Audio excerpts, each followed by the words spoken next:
नमस्कार, मेरा नाम है डॉक्टर पूर्व धवन और आज की इस वीडियो में हम बात करने वाले हैं शोल्डर की एक्सरसाइज में कौन सी एक्सरसाइज करनी चाहिए शोल्डर के लिए। एक पैरालिसिस के पेशेंट को हम इस वीडियो में जानेंगे।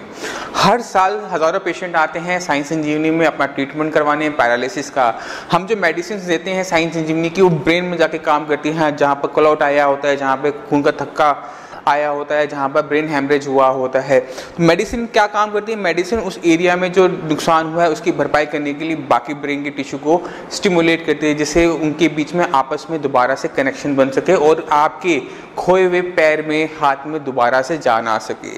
मगर उस जान आने के बाद भी बॉडी को, हमें उस बॉडी के पार्ट को हमें सिखाना पड़ता है कि वो कैसे काम करेगा, कैसे काम करना चाहिए।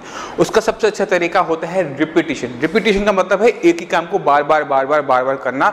उससे क्या होता है, हमारे ब्रेन के अंदर मेमोरी बननी शुरू होती है कि इसको हिलाने के लिए ये वाला सिग्नल यहाँ से भेजना पड़ता है, क्योंकि हमारा ब्रेन को नुकसान होता है तो ब्रेन को दोबारा से सिखाना पड़ता है। जैसे छोटे बच्चे को सिखाना पड़ता है, जो छोटा बच्चा सीखता है, वैसे ही बड़े बच्चे को सिखाना पड़ता है, बड़े इंसान को सिखाना पड़ता है कि इस मसल को हिलाने के लिए यहाँ से सिग्नल ऐसे जाएगा। तो उसका तरीका होता है रिपीटिशन, एक ही काम को बार बार करना। उसको हम एक्सरसाइज भी कहते हैं, उसको हम फिजियोथेरेपी भी कहते हैं। तो ये मेडिसिन के साथ हेल्प करता है, क्योंकि पैरालिसिस के पेशेंट है, 5-6 साल हो गए, कोई इंप्रूवमेंट नहीं हो रही, मेडिसिन खाता है, इंप्रूवमेंट आनी शुरू हो जाती है, मगर उसको फिर भी एक्सरसाइज फिजियोथेरेपी की थोड़ी बहुत जरूर पड़ती है। तो आज की एक्सरसाइज हम करेंगे शोल्डर के बारे में, कैसे हम शोल्डर की एक्सरसाइज हम कर सकते हैं। हर किसी के पास सुविधा उपलब्ध नहीं होती, हर गांव में, हर कोचे में नहीं है, फिजियोथेरेपिस्ट नहीं होता। तो साइंस इंजीनियरिंग कोशिश करता है कि अपनी मेडिसिन से, अपनी एक्सरसाइज से वो हर कोने में पहुंच सके, हर पेशेंट को वो लाभ पहुंचा सके। तो आज मैं आपको बिना किसी प्रॉप के, बिना किसी इंस्ट्रूमेंट के एक्सरसाइज करना सिखाना चाहूँगा, क्योंकि जितनी भी हमने वीडियोस बनाई हैं इंस्ट्रूमेंट के साथ, प्रॉप्स के साथ, वहाँ पे दिक्कत यही आती है कि पेशेंट उस पर डिपेंडेंट हो जाता है। पेशेंट को लगता है कि इसके बिना मेरा काम नहीं चल पाएगा। तो उसको आज हम थोड़ा सा पलटते हुए हम कोशिश करेंगे आपको शोल्डर की एक्सरसाइज, शोल्डर खोलना कैसे है, शोल्डर में दोबारा जान कैसे लेकर आनी है, वो कैसी की जाती है, आर्म की एक्सरसाइज कैसे की जाती है, इस वीडियो में बताएंगे। इसके लिए हम यूज़ करेंगे दीवार का। दीवार एक बहुत अच्छा इंस्ट्रूमेंट बन सकता है आप लोगों के लिए। हर घर में दीवार होती है, और एक सॉलिड सी दीवार अगर आपको मिल जाए तो उस पर आप बहुत अच्छी तरीके से एक्सरसाइज कर सकते हैं। तो हम शुरुआत करते हैं एक्सरसाइज की। अब मैं उम्मीद करता हूँ आप मुझे देख पा रहे होंगे, समझ पाएंगे, मेरे शोल्डर वोल्डर क्लियर नज़र आ रहे हैं। तो मेरे सामने है एक दीवार। अब पैरालिसिस का पेशेंट होता है तो मैक्सिमम केसेस के अंदर हाथ की जो मोबिलिटी होती है वो कम हो चुकी होती है।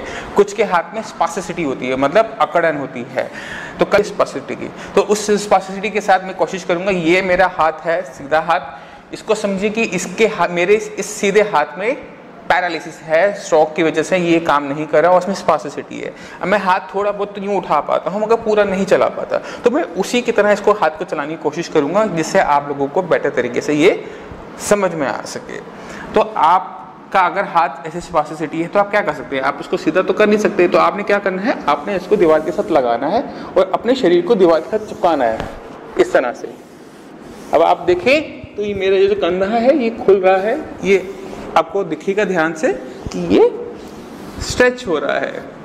ये हो गई एक्सरसाइज कंधे की। आप इसको 10 बार कर सकते हैं ऐसे, 1 2 3 4, इस तरह से आप 10 टाइम इसको करेंगे। उसके बाद आपकी दूसरी एक्सरसाइज है एल्बो से। आप एल्बोस को अब थोड़ा सा अगर पीछे कर सके और दूसरे हाथ से सपोर्ट करते हुए इसको दीवार को इस तरह से लगा लें। उसके बाद अपने को पुश करेंगे। देखिए अब खुद समझ पा रहे हैं कि मेरा जो शोल्डर जॉइंट है वो एक्सपेंड कर रहा है, वो स्ट्रेच हो रहा है और वो खुलना शुरू कर देता है। आपने रिपीटिशन करनी है, जितनी बार कर सकते हैं उतनी बार कर रहे हैं इसको, किससे कोई नुकसान नहीं होने वाला। बहुत लाइट एक्सरसाइज है। इसका फ़ायदा ये होगा कि यहाँ पे स्ट्रेचिंग की वजह से, थोड़ा सा खिंचाव की वजह से आपकी जो स्पास्टिसिटी है उसमें आराम मिलना शुरू होगा। मगर अगर स्पास्टिसिटी ज़्यादा हो, पेन हो, तो उसका यूज़ मत कीजिए। पहले मेडिसिन खाइए, मेडिसिन खाने से आपका जो पेन वेन है वो कम हो जाएगा, आपकी जो स्पास्टिसिटी है, अकड़न है, वो कम होगी, लचीलापन आ जाएगा। तो आपको ये एक्सरसाइज बेटर तरीके से इफेक्ट करना शुरू कर देगी। क्योंकि पेशेंट को 5-6 साल हो गए हैं, उन्होंने कुछ एक्सरसाइज नहीं की, फिजियोथेरेपी ढंग से नहीं करवाई, तो अकड़न आ जाती है। और अकड़न को दूर करने का तरीका मेडिसिन के साथ साथ आपको मसाज करवानी पड़ती है, मसाज के साथ साथ आपको एक्सरसाइज भी करनी पड़ती हैं। अगर आप कोई शॉर्टकट ढूंढ रहे हैं तो कोई शॉर्टकट नहीं है। तो ये तो थी बेसिक एक्सरसाइज। आपने 2 एक्सरसाइज सीख ली। एक तो ये वाली, आपने इसको रोलर की तरह, पेन के रोलर की तरह इसको चलाना है। दूसरा है एल्बो को लेके अब हम चलते हैं और इजी एक्सरसाइज। अब हम शोल्डर की एक्सरसाइज और अच्छे तरीके से कर सकते हैं। आप अपने हाथ लीजिए, आप अपने हाथ पे समझिए कि आपके हाथ में डस्टर है और दीवार पे बहुत सारी मैल चिपकी पड़ी है, तो आपने पूरा सफाई शुरू कर देनी है।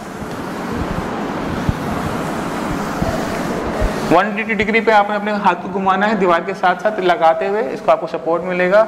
अगर आपके हाथ में स्पास्टिसिटी नहीं है तो ही आप ये कर पाएंगे, जितना आप खोल सके उतना आप करके कर सकते हैं। मान लीजिए मेरे हाथ में स्पास्टिसिटी है तो भी मैं थोड़ा थोड़ा इसको इस तरह से कर सकता हूँ। अगर आपके हाथ में स्पास्टिसिटी नहीं है और थोड़ी बहुत ताकत है, उसमें पूरी पावर नहीं है, शोल्डर में थोड़ी सी आपको मोबिलिटी की दिक्कत होती है, रेंज की दिक्कत होती है, लगता है कि कंधा पूरा पूरा खुलता नहीं है, कई साल हो गए, साइंस इंजीनियरिंग मदद तो कर दी, हाथ पैर दोबारा से चलने तो लग गए, बट अभी पहले जैसी ताकत नहीं है, पहले जैसा दम नहीं, खम नहीं है, उसके लिए ये एक्सरसाइज आपको हेल्प करने वाली है। तो वही करेंगे, दोबारा से करेंगे सफाई, जैसे घर की सफाई भी हो जाती है और आपकी एक्सरसाइज भी हो जाती है। तो आप ये कर सकते हैं, ये 360। इसके साथ साथ आप क्या कर सकते हैं, मैंने आपको पहले बताया कि मैं सीधा हाथ पैरालिसिस की तरह दिखा रहा हूँ, मगर इस एक्सरसाइज में मेरा आप समझिए कि मेरा लेफ्ट हैंड पैरालिसिस है, क्योंकि कैमरा मेरे इस तरफ पड़ रहा है, दीवार मेरे लेफ्ट हैंड पे पड़ रही है। आप दीवार के साथ साथ अपने हाथ को पूरा रोटेट भी कर सकते हैं इस तरह से। आप यहाँ तक आए, हाथ को सीधा किया, फिर वापस। तो आपने हाथ घुमाते समय अपने हाथ को भी यूँ घुमाने की कोशिश करिए। इसमें 2 एक्सरसाइज होती है, एक तो आपकी शोल्डर की, और अगर आप ध्यान से देखें तो मेरा रिस्ट घूमता है, ये जाता इस तरह से है, और जैसे मुझे लाने के लिए इसको पूरा, अब मेरा हाथ देखिए घूम गया पूरा का पूरा, और ये नीचे। ये एक्सरसाइज आप कर सकते हैं। इसमें 2 चीज़ों की एक्सरसाइज होती है, एक तो आपकी रिस्ट की, पूरे आर्म की रिस्ट रोटेशन होती है, प्लस में आपकी शोल्डर की रोटेशन होती है। दोनों एक्सरसाइज आपके लिए काफ़ी अच्छे फायदेमंद रहेगी, मगर ये उन लोग नहीं कर सकते जिनको स्पास्टिसिटी, ये उन पेशेंट के लिए जिनके हाथ में ताकत है बट कम है, वो उसको बढ़ा सकते हैं। आप जिनके हाथ में ताकत है, कम है, उसकी ताकत बढ़ाने के लिए आप एक और एक्सरसाइज कर सकते हो, बहुत अच्छी एक्सरसाइज है, वो है पुशअप्स की। मगर पुशअप दीवार के साथ कर सकते हैं, देखिए आसान है। आप इससे जितना दूर होते चले जाएंगे, ये उतना ही जोर आपके हाथ पे पड़ना शुरू हो जाएगा। आप इसके 10 सेट लगा सकते हैं, 10-10 के 3 सेट लगा सकते हैं, ज़्यादा भी लगा सकते हैं, अपनी इच्छा अनुसार लगा सकते हैं, अपनी ताकत अनुसार लगा सकते हैं। अपने आप को थकाना नहीं है, अपनी क्षमता का हाफ करना है। अगर आप कमज़ोर हैं तो 5 कर सकते हैं, और अगर आप थोड़े सॉलिड हो गए हैं, आपको हो गया है 15-20 दिन हो गए, महीना हो गया, आप थोड़ा सा डिस्टेंस बढ़ाकर इस एक्सरसाइज की जो लेवल है वो बढ़ा सकते हैं।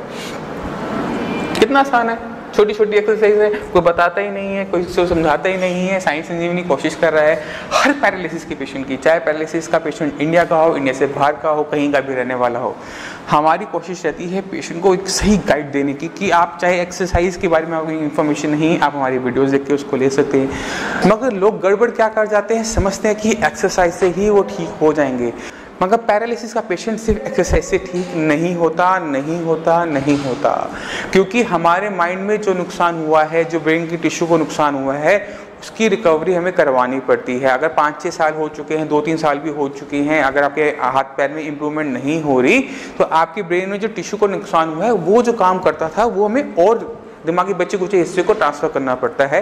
और आपके दिमाग के अंदर जो न्यूरॉन्स होते हैं, जो केबल होती है, जो तारें होती हैं, जो करंट ले जाती हैं, जो बताती हैं आपकी मसल्स को हिलने के लिए, उनके बीच में कनेक्शन दोबारा से बनाने पड़ते हैं। दोबारा से कनेक्शन बनाने के लिए उसको ग्रो करना पड़ता है, उसे ताकत देनी पड़ती है। अगर उसको ग्रोथ नहीं हो पाती, कनेक्शन नहीं बन पाते, आपके हाथ पैर में दोबारा से करंट नहीं आ पाता, हाथ पैर नहीं चल पाते, एक्सरसाइज भी सारी बेकार होती है। पेशेंट तो करवाता रहता है 5-6 साल से, जब से बीमार पड़ा है तब से एक्सरसाइज ही कर रहा है, फिजियोथेरेपी कर रहा है, उसमें चेंजेस नहीं आ रहे, इसलिए नहीं आ पाते क्योंकि वो सही तरीके से ट्रीटमेंट नहीं ले रहा होता। मैं उम्मीद करता हूँ ये भी जो वीडियो है शोल्डर की एक्सरसाइज को समझने में सारे के सारे पैरालिसिस पेशेंट को पूरे वर्ल्ड में जहाँ पर भी हो सबको हेल्प करने वाली है, बहुत अच्छी हेल्प करने वाली है।